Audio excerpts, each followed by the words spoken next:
கோவை சிங்காநல்லூரில் கழிவுநீர் தொட்டியில் சுத்தம் செய்ய இறங்கிய போது விஷவாயு தாக்கி இருவர் உயிரிழந்துள்ளனர். இது குறித்த கூடுதல் விவரங்களை அங்கிருக்கும் நமது செய்தியாளர் ஷெர்லியிடம் கேட்டு பெறலாம். ஷெர்லி, இந்த விபத்து எப்படி நடந்தது? பலியானவர்களின் உடல்கள் மீட்கப்பட்டு விட்டதா? கோவை சிங்காநல்லூர் பகுதியில் இருக்கக்கூடியது திருநகர் குடியிருப்போர் நல சங்கம். இந்த சங்கத்தின் சார்பாக இந்த பகுதியில் பாதாள சாக்கடையானது அடைப்பு ஏற்பட்டிருக்கிறது என்ற புகாரானது வருகிறது. இதனை அடுத்து அந்த குடியிருப்போர் நலம் சங்கம் சார்பாக இங்கே அருகே இருக்கக்கூடிய ஒரு 4 துப்புரவு பணியாளர்களை இந்த பாதாள சாக்கடை சுத்தம் செய்வதற்காக அவர்களை அழைத்துள்ளனர். அப்போது இந்த குடியிருப்போர் நல சங்கம் அருகே இருக்கக்கூடிய அந்த செப்டிக் டேங்கை இவர்கள் தூய்மை செய்திருக்கின்றனர். இதனை அடுத்து அந்த செப்டிக் டேங்கில் அடைப்பு ஏற்பட்டிருக்கிறது. இதனை தூய்மை செய்வதற்காக அருகே இருக்கக்கூடிய அந்த சாலையில் இருந்த பாதாள சாக்கடையை தூய்மை செய்வதற்காக முருகன் என்ற தொழிலாளர் உள்ளே இறங்கி இருக்கிறார்.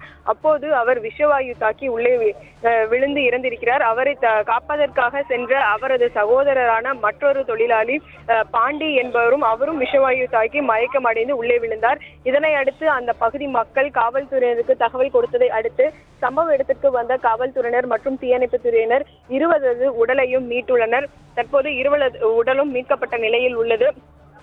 குறிப்பாக இந்த இறந்தவர்கள் இருவரும் சகோதரர்கள் என்று கூறப்படுகிறது.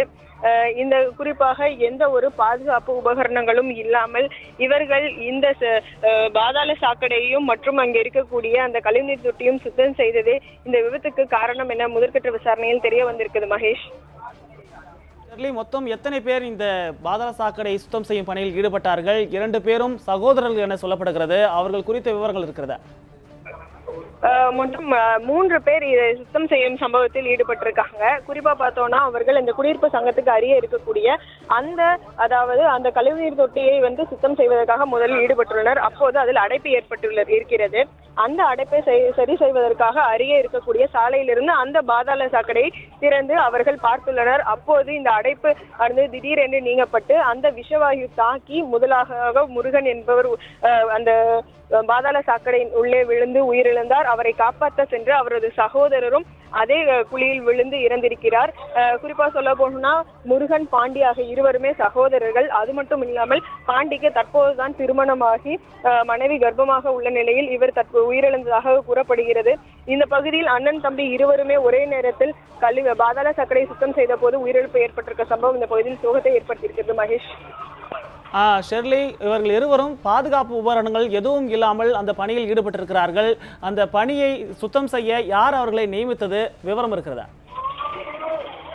மகேஷ், இங்க திருநகர் குடியிருப்போர் நல சங்கம் என்ற ஒரு சங்கம் இருக்கிறது.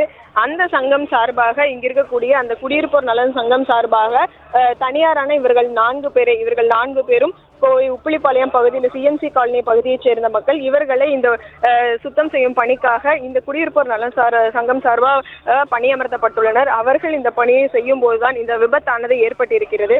இது தொடர்பாக தற்பொழுது காவல்துறையினரானது வழக்கு பதிவு செய்து விசாரணை மேற்கொண்டிருக்காங்க. மகேஷ்.